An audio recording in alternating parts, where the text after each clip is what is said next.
കൃഷ്ണാമൃതം ചാനലിലേക്ക് എല്ലാ ഗോപന്മാർക്കും സ്വാഗതം.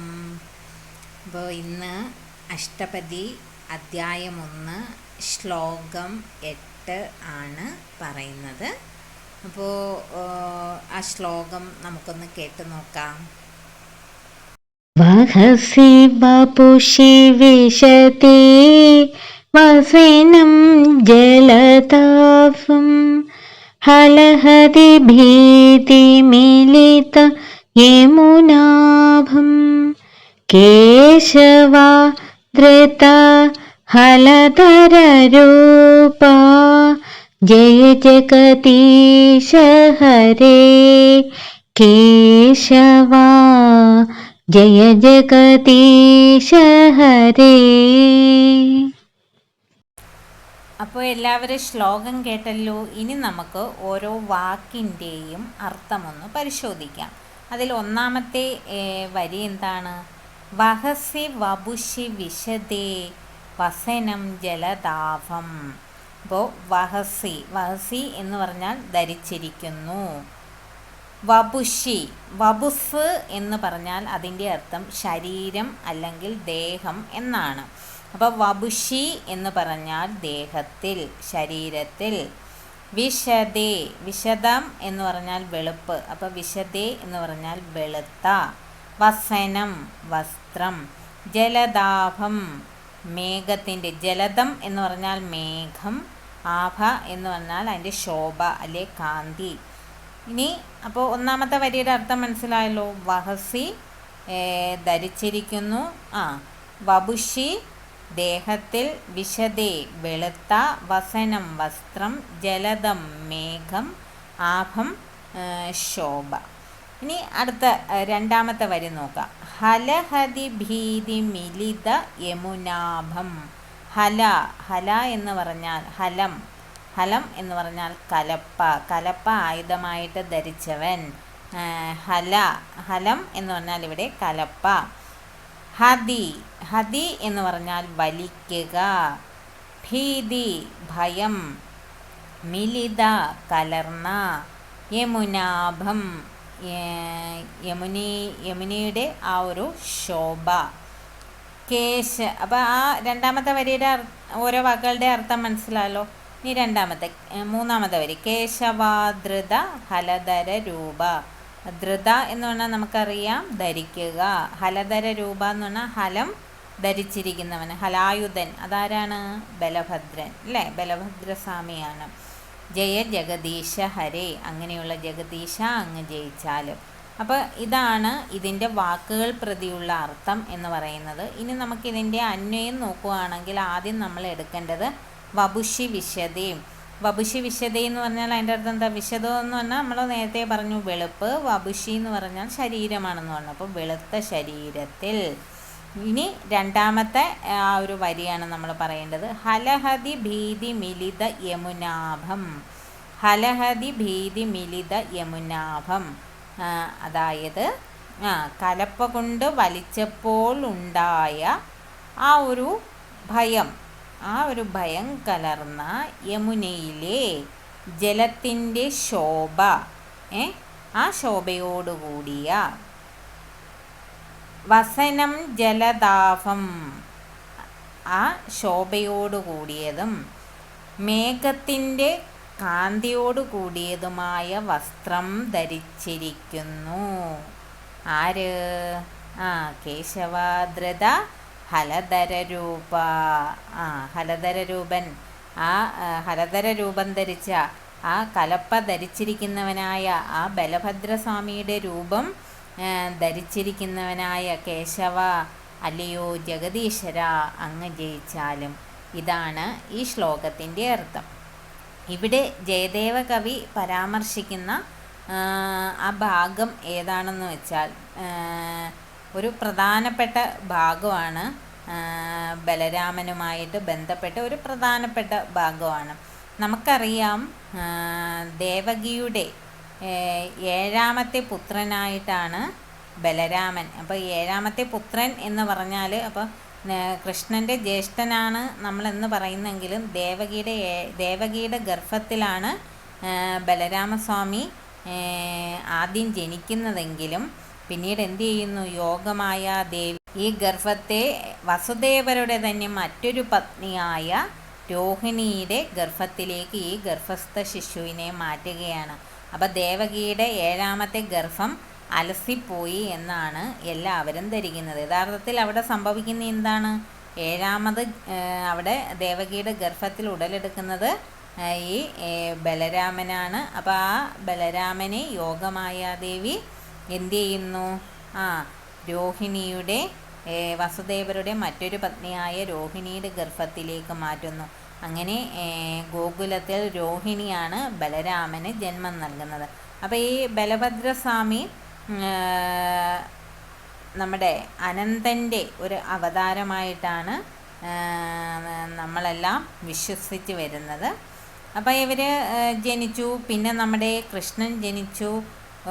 ഇവർ രണ്ടുപേരും കൂടി ഒരുപാട് കുസൃതികളൊക്കെ കാണിച്ചു. പിന്നെ ഒരുപാട് അസുരന്മാരെ ബലരാമനും പിന്നെ കൃഷ്ണനും ചേർന്നാണ് അസുരന്മാരെ എല്ലാം വധിച്ചത്. പിന്നീട് ഇവരെന്ത് ചെയ്യുന്നു, വൃന്ദാവന ലീലകളുമൊക്കെ കഴിഞ്ഞ് രണ്ടുപേരും മധുരയ്ക്ക് പോവുകയാണ്. അങ്ങനെ മധുരയ്ക്ക് പോയിട്ട് അവിടെ ചെന്ന് കംസ നിഗ്രഹമൊക്കെ ചെയ്യുന്നു. അങ്ങനെ അവിടെ മധുരാഗമനമൊക്കെ കഴിഞ്ഞിട്ട് കുറച്ച് നാളുകൾക്ക് ശേഷം നമ്മുടെ ബലരാമൻ ഗോകുലത്തിലേക്ക് തങ്ങളുടെ വളർത്തച്ഛനെയും വളർത്തമ്മയൊക്കെ കാണാനായിട്ട് വരികയാണ്. നന്ദഗോപരെ യശോദാമ്മയൊക്കെ കാണാനായിട്ട് ബലരാമൻ ഈ ഗോകുലത്തിലേക്ക് വരികയാണ്. അങ്ങനെ ഗോകുലത്തിൽ വന്നു കഴിയുമ്പോൾ അപ്പോൾ നമ്മൾ കൃഷ്ണന് ഒരുപാട് ഗോപികമാർ കൃഷ്ണനെ പ്രണയിക്കുന്നു. കൃഷ്ണൻ അവരുമായിട്ട് വൃന്ദാവന ലീലകളാടുന്നു, രാസക്രീഡ ചെയ്യുന്നു, ഇല്ലേ? കൃഷ്ണൻ്റെ പ്രണയത്തെക്കുറിച്ചാണ് നമ്മളെല്ലാവരും കേട്ടിരിക്കുന്നത്. എന്നാൽ ഇതുപോലെ ബലരാമനും ഒരുപാട് ബലരാമനെ പ്രണയിക്കുന്ന ഗോപികമാരും ഉണ്ടായിരുന്നു. അപ്പോൾ ആ ഗോപികമാർ എന്ന് പറയുന്നത്, അപ്പം ഞാൻ നേരത്തെ പറഞ്ഞല്ലോ, ബലരാമൻ എന്ന് പറയുന്നത് നമ്മുടെ സംഘർഷണമൂർത്തി, അതായത് അനന്തൻ്റെ അല്ലേ, ശേഷൻ്റെ എന്താണ്, ശേഷനാണ് ഭൂമിയിൽ ബലരാമനായിട്ട് അവതരിച്ചിരിക്കുന്നതെന്നുണ്ട്. അപ്പോൾ നാഗകന്യകമാരൊക്കെ, നാഗലോകത്തുള്ള നാഗകന്യകമാരൊക്കെ ഗോപികമാരായിട്ട് ഈ വൃന്ദാവനത്തിൽ ജനിച്ചിട്ടുണ്ട്. അപ്പോൾ അവർക്കൊക്കെ ആരോടാണ് പ്രണയം? ബലരാമനോടാണ് പ്രണയം. ഇവർ രണ്ടുപേരും സുന്ദരന്മാരല്ലേ, ഒരാൾ വെളുത്തിട്ട് ഒരാൾ ശ്യാമവർണ്ണനാണെങ്കിലും രണ്ടുപേരും വളരെയധികം സുന്ദരന്മാരാണ്. അപ്പോൾ ഈ ബലരാമനെ പ്രണയിക്കുന്ന ഒരുപാട് ഗോപികമാരുണ്ട്. അപ്പോൾ ബലരാമൻ എന്ത് ചെയ്യുകയാണ്, 2 മാസം വന്ന്, അതായത് മധുരയിൽ പോയി കംസനിഗ്രഹമൊക്കെ കഴിഞ്ഞ് കുറേ നാളുകൾക്ക് ശേഷം ഇവിടെ അച്ഛനെയും അമ്മയൊക്കെ കാണാൻ വന്നിട്ട് അവിടെ 2 മാസം ആ വൃന്ദാവനത്തിൽ താമസിക്കുകയാണ്. അങ്ങനെ താമസിക്കുന്ന സമയത്ത് ഒരു ദിവസം ബലരാമൻ തൻ്റെ സഖിമാരുമൊക്കെ ആയിട്ട് ഒരുമിച്ച് ഈ യമുനാതീരത്തിലേക്ക് പോകും. അങ്ങനെ ആ യമുനാതീരത്തെത്തിയിട്ട് അവരവിടെ പലവിധ കേളികളും നടത്തും. അതുപോലെ അവർ കാട്ടിലും ഒക്കെ ഇങ്ങനെ പല പല ലീലകളിലും ഏർപ്പെട്ട് ഇങ്ങനെ സഞ്ചരിക്കും. അപ്പോൾ ഇങ്ങനെ സഞ്ചരിച്ചപ്പോൾ ആ ക്ഷീണം കൊണ്ട് ഒരിടത്ത് ഈ ബലരാമൻ വിശ്രമിക്കുകയാണ്. അപ്പം ഈ ക്ഷീണമൊക്കെ ഉള്ളത് കൊണ്ട് അവർ വിചാരിക്കും ഇനി ഒന്ന് കുളിച്ച് കളയാം എന്ന് വിചാരിക്കും. അപ്പം ബലരാമൻ എന്ത് ചെയ്യും, തൻ്റെ സഖിമാരും ഒക്കെ ഉണ്ട് ചുറ്റും. അപ്പം ബലരാമൻ എന്ത് ചെയ്യും, ഇനി അടുത്തത് ജലത്തിൽ സ്നാനം ചെയ്യാനായിട്ട്. അപ്പോൾ ഈ യമുനാ നദിയുടെ കരയിലാണല്ലോ ഇവരുള്ളത്. അപ്പോൾ യമുനാ നദിയെ തൻ്റെ അടുക്കലോട്ട് വിളിക്കും ബലരാമൻ.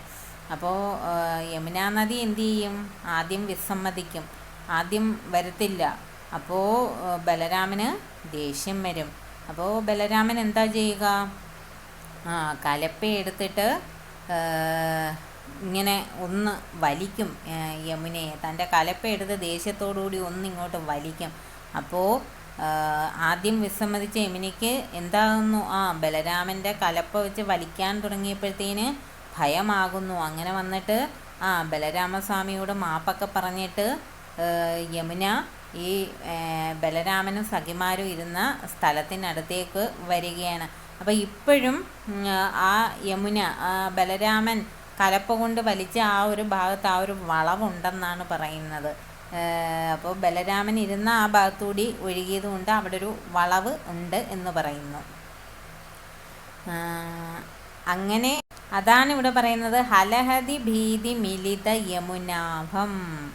ആ കലപ്പ കൊണ്ട് വലിച്ചപ്പോൾ ഉണ്ടായ ഭയത്താൽ ഉള്ള യമുനയുടെ ആ യമുനയിലെ ജലത്തിൻ്റെ ശോഭ കലർന്ന ജലദാഭം മേഘത്തിൻ്റെ കാന്തി കലർന്ന ഈ യമുനയുടെ ശോഭയും അതേപോലെ മേഘത്തിൻ്റെ കാന്തി കലർന്ന എന്ന് പറഞ്ഞാൽ മേഘം എന്ന് പറയുമ്പോൾ നമുക്കറിയാം ഒരു കരിനീല കളറാണ് അല്ലേ മേഘം എന്ന് പറയുന്നത്. അപ്പോൾ ആ ഒരു നീല വസ്ത്രമാണ് ബലരാമൻ ധരിക്കുന്നത്. നമ്മുടെ കൃഷ്ണന് ഏറ്റവും ഇഷ്ടം പീതാംബരം മഞ്ഞപ്പട്ടാണെങ്കിൽ ബലരാമന് ഏറ്റവും കൂടുതൽ ഇഷ്ടം നീലപ്പട്ടാണ്. അപ്പം നീല വസ്ത്രമാണ് അദ്ദേഹം ധരിക്കുന്നത്. അപ്പോൾ ആ കഥയാണ് ഇവിടെ നമ്മുടെ ജയദേവ കവി വർണ്ണിച്ചിരിക്കുന്നത്. പിന്നെ ഈ കഥയ്ക്ക് ഒരു വലിയ പ്രാധാന്യമുണ്ട് പുരാണങ്ങളിൽ. കാരണം എന്താണെന്ന് വെച്ചാൽ ഗർഗഭാഗവതത്തിൽ ഒരു ബലരാമൻ്റെ സഹസ്രനാമമൊക്കെ പറയുന്നുണ്ട്, അതേപോലെ ഷോഡശാക്ഷരി മന്ത്രം പറയുന്നുണ്ട്. അപ്പോൾ ആ ഷോഡശാക്ഷരി മന്ത്രത്തിൽ പറയുന്ന മന്ത്രം ഓം ക്ലീം കാളിന്തി ഭേദനായ സംഘർഷനായ സ്വാഹ. ഇതാണ് ബലരാമൻ്റെ അല്ലെ ബലഭദ്രസ്വാമിയുടെ പിന്നെ എന്താണ് ഷോഡശാക്ഷരി മന്ത്രം. ഒന്നും കൂടി പറയാം. ഓം ക്ലീം കാളിന്തി ഭേദനായ സംഘർഷനായ സ്വാഹ. കാളിന്തി ഭേദനായ ഇതാണ് ഈ കഥ തന്നെയാണ് കാളിന്തി ഭേദനായ എന്നുള്ള അത് അവിടെ ആ പരാമർശം കൊണ്ട് ഉദ്ദേശിക്കുന്നത്. സംഘർഷണൻ എന്ന് പറയുന്നത് അനന്തൻ്റെ മറ്റൊരു നാമമാണ്. സംഘർഷനായ സ്വാഹ. അപ്പം ഇതാണ് ഗർഗഭാഗവതത്തിൽ ബലരാമൻ്റേതായിട്ട് പറയുന്ന ഷോഡശാക്ഷരി മന്ത്രം. അപ്പം ഈ കഥയ്ക്ക് അത്രത്തോളം ഒരു പ്രാധാന്യമുണ്ട്. അതുകൊണ്ടാണ് ജയദേവ കവി ബലരാമൻ വേറെ ഒരുപാട് കാര്യങ്ങൾ ചെയ്തിട്ടുണ്ട് അല്ലേ, ഒരുപാട് അസുരന്മാരെയൊക്കെ വധിച്ചിട്ടുണ്ട്. അപ്പോൾ അങ്ങനെ ഒരുപാട് യുദ്ധങ്ങളിലൊക്കെ പങ്കെടുത്തിട്ടുണ്ട്. അങ്ങനെ ഭഗവാൻ കൃഷ്ണൻ്റെ കൂടെ എല്ലാത്തിനും ഒരു സപ്പോർട്ടായിട്ട് എന്താണ് അനുജൻ്റെ എല്ലാ കുസൃതികൾക്കും സപ്പോർട്ടുണ്ട്. അനുജന് യുദ്ധത്തിലാണെങ്കിലും സപ്പോർട്ടൊക്കെ കൊടുത്ത് നമ്മുടെ ബലരാമസ്വാമി കൃഷ്ണൻ്റെ കൂടെ തന്നെ നിൽക്കുന്ന ആളാണ്. അപ്പോൾ ഈ ബലരാമൻ വിവാഹം കഴിക്കുന്നത് രേവതി എന്ന് പറയുന്ന രാജകുമാരിയാണ്. അപ്പോൾ അതുമായിട്ട് ബന്ധപ്പെട്ടൊരു കഥയുണ്ട്, അത് ഒരുപാടുണ്ട് ആ കഥ. അപ്പോൾ അത് ഞാൻ ചുരുക്കി എന്ന് പറഞ്ഞു തരാം. അതായത് ചക്ഷുഷ മനുവിന്, അതായത് 7 ദ്വീപുകളുടെ അധിപതിയാണ് ഈ ചക്ഷുഷ മനു എന്ന് പറയുന്നത്. അപ്പോൾ അദ്ദേഹത്തിന് പിന്നെ ജ്യോതിഷ്മതി എന്ന് പറയുന്ന ഒരു പുത്രി ഉണ്ടായിരുന്നു. അപ്പോൾ ഈ ജ്യോതിഷ്മതിക്ക് മകൾക്ക് വിവാഹപ്രായം ആകുമ്പം അദ്ദേഹം മകളോട് ചോദിക്കുകയാണ്, നിനക്ക് എങ്ങനെയുള്ള വരനെയാണ് വേണ്ടുന്നതെന്ന് ചോദിക്കുമ്പോൾ ഈ ജ്യോതിഷ്മതി പറയും, എനിക്ക് ഏറ്റവും ബലവാനായ ആളെ തന്നെ എനിക്ക് വിവാഹം കഴിച്ച് തരണം, ഈ ഭൂമിയിലെ ഏറ്റവും ബലവാനായിട്ടുള്ള ആളെ എന്ന് പറയും. അപ്പോൾ അങ്ങനെ ഈ ചക്ഷുഷ്മനു എന്ത് ചെയ്യും? ചക്ഷുഷമനു ആലോചിക്കുമ്പോൾ അദ്ദേഹം നോക്കുമ്പോൾ ആ ദേവന്മാരുടെ എല്ലാം എന്താണ് രാജാവെന്ന് പറയുന്ന ഇന്ദ്രനാണല്ലോ. അപ്പോൾ ഇന്ദ്രനായിരിക്കും ഏറ്റവും ശക്തിമാൻ എന്ന് പറഞ്ഞിട്ട് ഈ ചക്ഷുഷമനു ഇന്ദ്രനെ സമീപിക്കുകയാണ്. ഇന്ദ്രനെ സമീപിക്കുമ്പോൾ ഇന്ദ്രൻ പറയും, ഞാനല്ല ശക്തിമാൻ, വായുവാണ്, വായുദേവനാണ് എന്നേക്കാൾ ശക്തിമാൻ എന്ന് പറയും. അപ്പോൾ ചക്ഷുഷമനു നേരെ വായുദേവൻ്റെ അടുക്ക് ചെല്ലും. അപ്പോൾ വായുദേവൻ പറയും, ഞാനല്ല, എന്നേക്കാൾ ശക്തി എന്ന് പറയുന്നത് എന്നെ തടഞ്ഞു നിർത്താൻ വരെ പർവ്വത രാജന് എന്തുണ്ട്, ശക്തിയുണ്ട്. അപ്പോൾ അദ്ദേഹത്തെ സമീപിക്കാൻ പറയും. അങ്ങനെ പർവ്വതത്തിൻ്റെ അടുക്ക് എത്തി രാജാവ് ചോദിക്കുമ്പോഴത്തേന് പർവ്വതം പറയും, എന്നേക്കാൾ ശക്തി എന്നെ താങ്ങി നിർത്തുന്ന ഈ ഭൂമിക്കാണ് ശക്തി എന്ന് പറയും. അപ്പോൾ അങ്ങനെ ഭൂമിയുടെ അടുക്ക് ചെല്ലുമ്പോഴത്തേനും ഭൂമിദേവി പറയും, എന്നെ താങ്ങി നിർത്തുന്ന അനന്തൻ അനന്തനുണ്ട്. അപ്പോൾ അനന്തനാണ്. അപ്പോൾ ഭൂമിദേവിയെ കൊണ്ട്, ഭൂമിദേവി പെണ്ണല്ലേ, അപ്പോൾ വിവാഹം കഴിപ്പിക്കാൻ പറ്റില്ലല്ലോ. അപ്പോൾ ഭൂമിദേവിയുടെ അടുക്ക് ചെല്ലുമ്പോൾ ഭൂമിദേവി പറയും, എന്നെ താങ്ങി നിർത്തുന്നത് സംഘർഷണനാണ്, അതായത് അനന്തനാണ്. അപ്പോൾ ഏറ്റവും ശക്തിമാൻ അദ്ദേഹമാണെന്ന് പറയും. അപ്പോൾ അനന്തനെ കൊണ്ട് മകളെ വിവാഹം കഴിപ്പിക്കാനായിട്ട് ഇദ്ദേഹം തീരുമാനിക്കും. അപ്പോൾ മകളോട് വന്ന് പറയും, ഇങ്ങനെ ഇദ്ദേഹമാണ് ഏറ്റവും സംഘർഷണനാണ് ഏറ്റവും ശക്തിമാൻ, പക്ഷെ അദ്ദേഹത്തെ കിട്ടുക അത്ര എളുപ്പമുള്ള കാര്യമില്ല എന്ന് പറയാം. അപ്പോൾ ജ്യോതിഷ്മതി എന്തു ചെയ്യും? പിന്നെ ബ്രഹ്മാവിനെ തപസ് ചെയ്യും. തപസ് ചെയ്തിട്ട് അപ്പോൾ ബ്രഹ്മാവ് എന്ത് വരമാണ് വേണ്ടതെന്ന് ചോദിക്കുമ്പോൾ ഇതേപോലെ സംഘർഷണ മൂർത്തിയെ തനിക്ക് വരനായിട്ട് വേണമെന്ന് ജ്യോതിഷ്മതി പറയുകയാണ്. അപ്പോൾ ബ്രഹ്മാവ് പറയും, ഇപ്പോഴെങ്ങും സാധ്യമാകത്തില്ല, അത് ദ്വാപര യുഗത്തിലെ അത് നിൻ്റെ ആഗ്രഹം സാധ്യമാകത്തുള്ളെന്ന് പറയും. അപ്പോൾ അതിന് വേണ്ടിയിട്ട് നീ രൈവതൻ എന്ന് പറയുന്ന രാജാവിൻ്റെ പുത്രിയായിട്ട് ജനിക്കാനായിട്ട് പറയും. അങ്ങനെ ഈ ജ്യോതിഷ്മതി പിന്നെ പോയിട്ട് രൈവതൻ എന്ന് പറയുന്ന രാജാവിൻ്റെ പുത്രിയായി രേവതി എന്ന പേരിൽ ജനിക്കുകയാണ്. അപ്പോൾ അങ്ങനെ ജനിച്ചു കഴിയുമ്പം ഈ പുത്രി എന്താണ്, ഏറ്റവും ബലവാനായ ആളെ കല്യാണം കഴിക്കണമെന്ന് അച്ഛനോട് ആഗ്രഹം പ്രകടിപ്പിക്കും. കാരണം മുൻ ജന്മത്തിൽ അത് ഉണ്ടല്ലോ. അങ്ങനെ ഈ രൈവതനും അപ്പോൾ ഇവർക്ക് അറിഞ്ഞുകൂടാ ആരാണ് ഏറ്റവും ബലവാനെന്ന്. അതൊക്കെ മുൻ ജന്മത്തിൽ നടന്ന കാര്യങ്ങളല്ലേ. അപ്പോൾ ഈ രേവതിയെയും കൂട്ടി രൈവതൻ എന്ത് ചെയ്യും? അപ്പോൾ ഇതെല്ലാം അറിയാവുന്ന ഒരാളുണ്ട്. സൃഷ്ടി നടത്തുന്ന ആളാരാണ്? ബ്രഹ്മാവ്. അപ്പോൾ ബ്രഹ്മാവിനോട് ചോദിച്ചാൽ അറിയാം അദ്ദേഹം സൃഷ്ടിച്ചതിൽ വെച്ച് ഏറ്റവും ബലം ആർക്കാണെന്ന്. അപ്പോൾ ആ ആളെ മകൾക്ക് വിവാഹം കഴിച്ച് കൊടുക്കാമെന്ന് പറഞ്ഞിട്ട് അങ്ങനെ രൈവതൻ ഈ മകള് രേവതിയായിട്ട് അവിടെ ചെല്ലും. അപ്പോൾ അവിടെ ചെല്ലുമ്പോഴത്തേനും ബ്രഹ്മാവിനെ കാണുന്നതിനായിട്ട് ഇവർക്ക് കുറച്ച് സമയം അവിടെ കാത്തു നിൽക്കേണ്ടതായിട്ട് വരും. അപ്പോൾ അങ്ങനെ കാത്തു നിന്ന് ഇവർ ബ്രഹ്മാവിനെ കാണും. ബ്രഹ്മാവിനെ കണ്ടിട്ട് അന്നേരം ബ്രഹ്മാവ് കാര്യാന്വേഷിക്കുമ്പം പറയും ഇതേപോലെ രേവതിക്ക് ഏറ്റവും ബലവാനായ ഒരു ഭർത്താവിനെ വേണം, അപ്പോൾ അത് ആരാണെന്ന് ചോദിക്കും. അപ്പോൾ ഇവർ കാത്തു നിന്ന് ഈ കുറേ നിമിഷങ്ങൾ എന്ന് പറയുന്നത് നമ്മുടെ ഭൂമിയിലെ കുറേ യുഗങ്ങളാണെന്നാണ് പറയുന്നത്. ബ്രഹ്മാവിൻ്റെ ഒരു നിമിഷം എന്താണ്? ഒരു യുഗമാണെന്നൊക്കെയാണ് പറയുന്നത്. അപ്പോൾ ഈ കുറേ സമയം ഇവരിങ്ങനെ കാത്തു നിന്നില്ലേ. അപ്പോൾ അങ്ങനെ കാത്തു നിന്ന് കുറേ യുഗങ്ങൾ ഭൂമിയിൽ കടന്നു പോയപ്പോഴത്തേന് ദ്വാപരയുഗം വന്നു. അവിടെ ബലരാമനൊക്കെ അവതരിച്ചു. അപ്പോൾ ബ്രഹ്മാവ് പറയുകയാണ് ബലരാമന് പുത്രിയെ കൊടുക്കാനായിട്ട് ഈ രൈവതനോട് പറയുകയാണ്. അങ്ങനെ രൈവതൻ എന്ത് ചെയ്യുന്നു?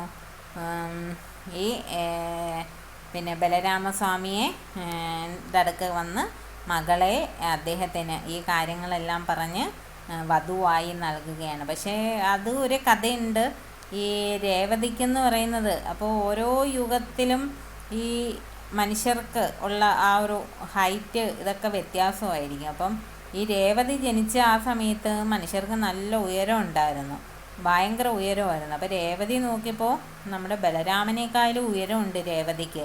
കാരണം കുറേ യുഗങ്ങൾക്ക് മുമ്പ് ജനിച്ചതല്ലേ. അപ്പോൾ ബലരാമസ്വാമി തൻ്റെ കലപ്പ കൊണ്ട് രേവതിയുടെ തോളിൽ ഇങ്ങനെയൊന്ന് പിടിക്കുമ്പോഴത്തേന് പിന്നെ ബലരാമനേക്കാളും ഹൈറ്റ് കുറയും എന്നാണ് കഥയൊക്കെ ഉള്ളത്. അപ്പോൾ അങ്ങനെ രേവതിയെയാണ് ബലരാമസ്വാമി വിവാഹം കഴിച്ചിരിക്കുന്നത്. അപ്പോൾ ഇതാണ് നമ്മുടെ ബലരാമസ്വാമിയുടെ കഥ. പിന്നെ ഒരുപാട് ബലരാമസ്വാമിയുടെ കഥകളൊക്കെ ഒരുപാടുണ്ട്. പക്ഷേ ഇവിടെ ഈ ശ്ലോകത്തിൽ വർണ്ണിച്ചിരിക്കുന്ന കഥ അതാണ്.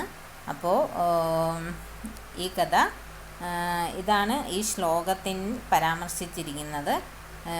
എല്ലാ ഗോപന്മാർക്കും നമ്മുടെ രാധാകൃഷ്ണന്മാരുടെ അനുഗ്രഹം ഉണ്ടാകട്ടെ എന്ന് പ്രാർത്ഥിക്കുന്നു. ജയ് ശ്രീ രാധേ രാധേ. സർവം കൃഷ്ണാർപ്പണമസ്തു.